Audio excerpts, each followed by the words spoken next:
আলাম ইয়াতিকুম নাযীর, কোন সতর্ককারী আসে নাই? বিশ্বনবী নাযীর হয়ে, সতর্ককারী হয়ে পৃথিবীতে আসলেন। তিনি জাহান্নামের ব্যাপারে উম্মাকে সতর্ক করেছেন। জান্নাতকে যেমনি তিনি চমকপ্রদভাবে উম্মার সামনে পোট্রে করেছেন, চিত্রায়িত করেছেন, ঠিক অনুরূপভাবে ভয়ঙ্কর জাহান্নামকেও তিনি এই উম্মার সামনে পোট্রে করেছেন। জাহান্নামকে কিভাবে বিশ্বনবী উম্মার সামনে পোট্রে করলেন, চিত্রায়িত করলেন, শুনতে মনে চায়? সিলেটবাসী শুনতে মনে চায়? জান্নাতের কথা শুনে যেমনি জান্নাতে যাওয়ার ব্যাপারে আপনারা আগ্রহী হয়েছেন, জান্নাতের নাজ নেয়ামতের কথা শুনে, জান্নাতের ফিচার শুনে যেমনি জান্নাতে যাওয়ার ব্যাপারে আমরা উদ্বেলিত হয়েছি, উচ্ছ্বসিত হয়েছি, জাহান্নামের কথা শুনলে কিন্তু আমাদের কলিজা কেঁপে উঠবে। কিভাবে বিশ্বনবী পোট্রে করলেন? বিশ্বনবী বলেন, নারুকুম হাযিহিল্লাতী ইউকিদু ইবনু আদম জুজউন মিন ৭০ জুজআন মিন হাররি জাহান্নাম। ও আমার উম্মতেরা, তোমরা যে রান্নাঘরে যে আগুন দিয়ে রান্না করো, তোমরা কি ভেবেছো জাহান্নামের আগুন ওই রান্নাঘরের আগুনের মতো না? আপনারা কিচেনে যে রান্না করেন, রান্নাঘরের আগুন আর জাহান্নামের আগুন তো একই না? সিলেটের ভাইরা বুঝে থাকলে উত্তর দেন। কিচেনের রান্নাঘরের আগুন আর জাহান্নামের আগুন এক না? একরকম? বিশ্বনবী বলেন, জুজউন মিন ৭০ জুজআন মিন হাররি জাহান্নাম। জাহান্নামের আগুন দুনিয়ার আগুনের চেয়ে কমপক্ষে ৭০ গুণ বেশি তেজওয়ালা। জাহান্নামের আগুনকে আল্লাহ নাম দিয়েছেন নারুল্লাহ। এটা আল্লাহর আগুন, নারুল্লাহিল মুকাদা আল্লাতী তাত্তালিউ আলাল আফইদা, যেটা কলিজার মধ্যে যে ধরে যায়।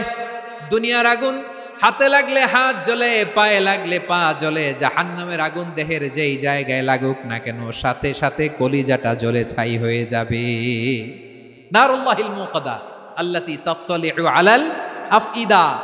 জাহান্নামের আগুন গায়ে লাগলে আপনার কলিজা পুড়ে ছাই হয়ে যাবে। ওই জাহান্নামে আমরা যেতে চাই? আমরা তো সবাই মিলে নাশিদ গাইলাম, জান্নাতে আমরা একা যাব না, সবাই মিলে যাব। ওই জাহান্নাম থেকেও সবাই মিলে বাঁচার দরকার আছে না নাই? কি ভয়ঙ্কর শাস্তির বর্ণনা যে বিশ্বনবী দিয়েছেন, এত বিস্তর আলোচনার সুযোগ আমার নাই। আমি শুধু সবচেয়ে হালকা পাতলা, দ্য লাইট পানিশমেন্ট, সবচেয়ে হালকা শাস্তি কি হবে এটা বলবো। বিশ্বনবী বলেন, ইন্না আহওয়ানা আহলিন নারি আযাবান ইয়াউমাল কিয়ামাতি লারাজুলুন তুদাউ ফি আখমাসি কদামাইহি জামরাতান ইয়াগলি মিনহুমা দিমাগু। জাহান্নামের সবচেয়ে হালকা আযাব কি হবে শোনো। সবচেয়ে ভারী না হালকা? সবাই বলুন, জাহান্নামের সবচেয়ে কঠিন আযাব না হালকা? জাহান্নামের সবচাইতে হালকা আযাব হলো ওই ব্যক্তির আযাব যার পায়ে দুটো জাহান্নামের আগুনের জুতা পুড়িয়ে দেয়া হবে। ওই আগুনের উত্তাপে তার মাথার মগজগুলো ভাতের মারের মতো টপ টপ টপ টপ করে বেয়ে বেয়ে পড়বে। নাউজুবিল্লাহ পড়বেন না? আচ্ছা প্রিয় সিলেট, আওয়াজ করে বলেন, এইটা যদি সবচেয়ে লাইট পানিশমেন্ট হয়, সবচেয়ে হালকা পাতলা সহনীয় আযাব যদি হয়, তাহলে ভয়ঙ্করতম আযাবের কি অবস্থা হবে? আমরা কি ওই জাহান্নামে যেতে চাই?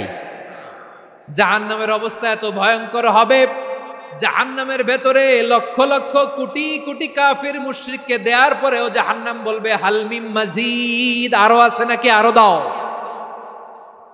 কোটি কোটি কাফেরের দল, মুশরিকের দল, সীমা লঙ্ঘনকারী দল, তাদেরকে যখন জাহান্নামে ফেলা হবে, বড় বড় পাথর খণ্ড জাহান্নামে ফেলা হবে, তারপরও জাহান্নাম বলবে হাল মিন মাজিদ, আরো আছে নাকি, দাও, আরো দাও, আরো দাও। আমার ক্ষুধা নিবারণ হয় নাই। জাহান্নামে তো উত্তপ্ত হবে, জ্বলন্ত হবে, ভয়ঙ্কর হবে। জাহান্নামের এক অংশ আরেক অংশকে খেয়ে ফেলবে। আল্লাহু আকবার। ফেরেশতারাও টালমাটাল হয়ে যাবে। জাহান্নামের রক্ষী ফেরেশতারা কি করবে তারা নিজেরাও বুঝতে পারবে না। কোটি কোটি মুশরিক কাফেরদেরকে জাহান্নামে নিক্ষেপ করার পরেও জাহান্নাম ঠান্ডা হবে না, শান্ত হবে না, বলবে হাল মিন মাজিদ, আরো আছে নাকি, আরো দাও। তখন আল্লাহ তাআলার কুদরতি পা জাহান্নামের ভেতরে ঢুকিয়ে দিবেন। সুবহানাল্লাহ পড়তে পারলেন না মজা করে? কোনো কিছুতেই যখন জাহান্নামকে শান্ত করা যায় না, আল্লাহ তাআলা তার কুদরতি পা জাহান্নামে ঢুকিয়ে দিবেন। দেয়ার সাথে সাথে জাহান্নাম থেকে আওয়াজ আসবে, কাত কাত বিইজ্জাতিকা ওয়া বিকদরিক, আল্লাহ বিইজ্জাতিকা ওয়া বিকারামিক, আল্লাহ আপনার ইজ্জতের কসম, যথেষ্ট হয়েছে, এনাফ এনাফ, আর লাগবে না। সুবহানাল্লাহ বলেন। ওই ভয়ঙ্কর জাহান্নামে আমরা যেতে চাই কেউ? আমরা সব সময় ওই জাহান্নাম থেকে আল্লাহর কাছে পানাহা চাই। আওয়াজ করে বলেন ঠিক কিনা? বিশ্বনবী সব সময় আল্লাহর কাছে আল্লাহর জান্নাত চাইতেন, আল্লাহর জাহান্নাম থেকে পানাহ চাইতেন। তিনি বলতেন আল্লাহুম্মা ইন্না নাসআলুকাল জান্নাতা ওয়া নাউযু বিকা মিনান নার। আল্লাহ তোমার কাছে জান্নাত চাই, তোমার জাহান্নাম থেকে পানাহ চাই।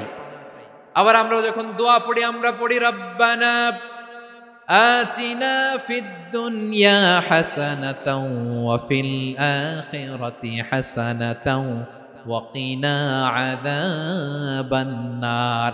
আল্লাহ দুনিয়ার কল্যাণ দাও, আখিরাতের কল্যাণ দাও, জাহান্নামের আগুন থেকে বাঁচিয়ে দাও, পড়ে আমিন। ওয়া কিনা আযাবান নার মানে কি? আল্লাহ তুমি আমাদেরকে বাঁচাও আগুনের শাস্তি থেকে।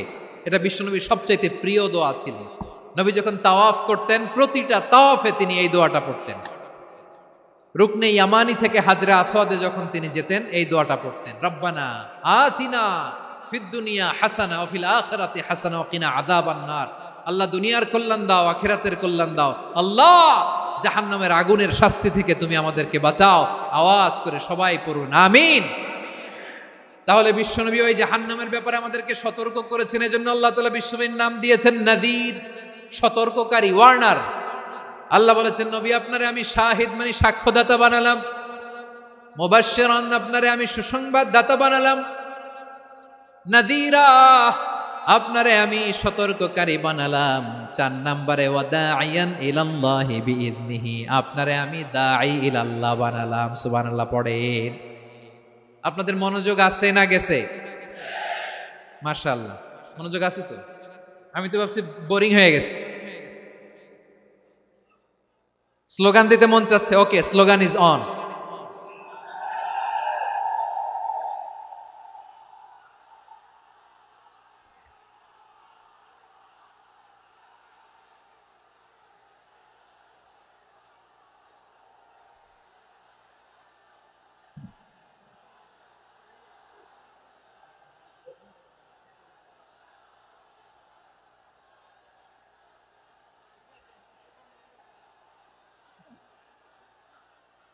মাশাআল্লাহ মাশাআল্লাহ। হ্যাঁ ঠিক আছে, আর কয়েক মিনিট। ঠিক আছে, আমার দিকে তাকাও, সাউন্ড হবে না, আমার দিকে তাকাও। বৈশিষ্ট্য কয়টা সবাই বলেনি? 5 আঙ্গুল এরকম উঁচু করে আওয়াজ করে আমাকে দেখিয়ে বলো তো বৈশিষ্ট্য কয়টা? বলে ফেলেছি কয়টা? রইল কয়টা? 4 নম্বরে দাঈয়ান ইলাল্লাহ, সবচেয়ে গুরুত্বপূর্ণ পয়েন্ট। আমার দিকে তাকাও, আমার সাথে কানেক্ট করো। অনেক কিছু বলার আছে, আমার দিকে তাকাও। দাঈয়ান ইলাল্লাহ, বিশ্বনবীকে আল্লাহ তাআলা দায়ী করে পাঠিয়েছেন।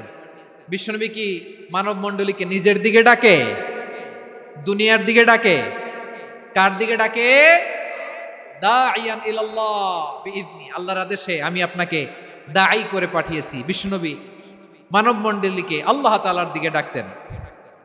আল্লাহ তাআলা বলেন ওয়ামান আহসানু কওলাম মিম্মান দাআ ইলাল্লাহি ওয়া আমিলা সালিহান ওয়া ক্বালা ইন্নানি মিনাল মুসলিমিন। তার চাইতে ভালো কথা, শ্রেষ্ঠ কথা, কল্যাণকর কথা আর কার হতে পারে যে মানুষকে আল্লাহর দিকে ডাকে, সৎকর্ম করে আর বলে আমি হলাম মুসলমান। সুবহানাল্লাহ বলেন।